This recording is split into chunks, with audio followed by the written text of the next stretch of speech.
Hey there, folks. This is Waldo from Dope Game News. Um, just wanted to talk real quick about the synthetic cannabinoids that we've been hearing so much about, and especially over the past year and a half. These are the chemicals that they put into the quote-unquote spice drugs, like your K2 and Cloud9 and things of that nature. Um, the majority, if not all of these chemicals were discovered by a scientist and chemist named John W. Huffman.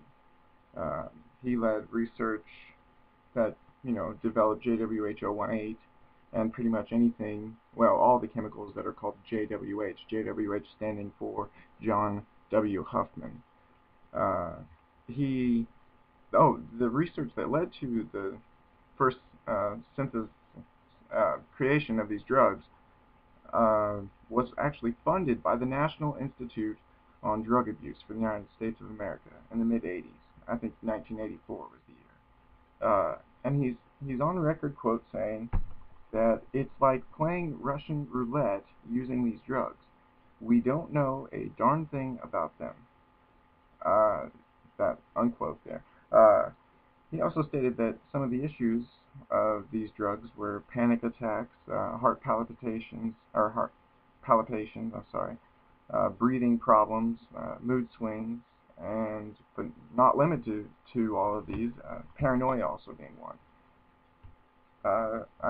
It's just crazy that the United States government developed these drugs and then, about 15 years later, when the legalization movement really starts to gain some steam, we see all these cute little pretty packaging uh, products at local head shops and gas stations called Spice that are laced with these chemicals to give you a synthetic marijuana high.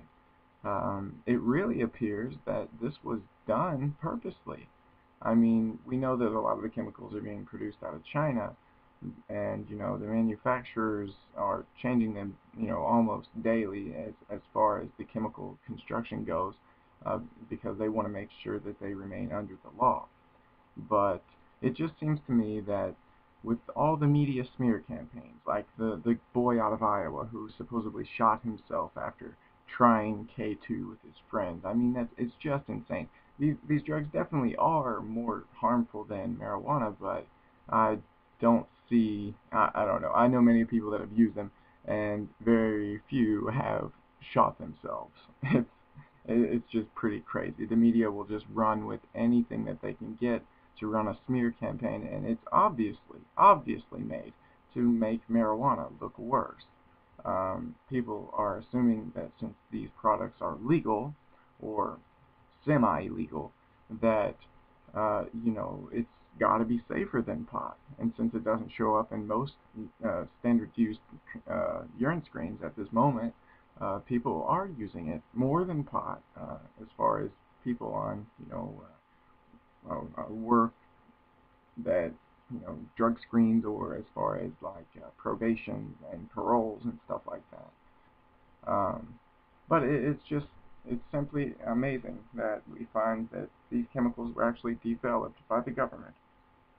And now, 15 years after their discovery, they're pretending that they don't know a thing about them and that they don't know the dangers of them. When obviously they've been tested at length under controlled environments or controlled conditions in a laboratory by a chemist.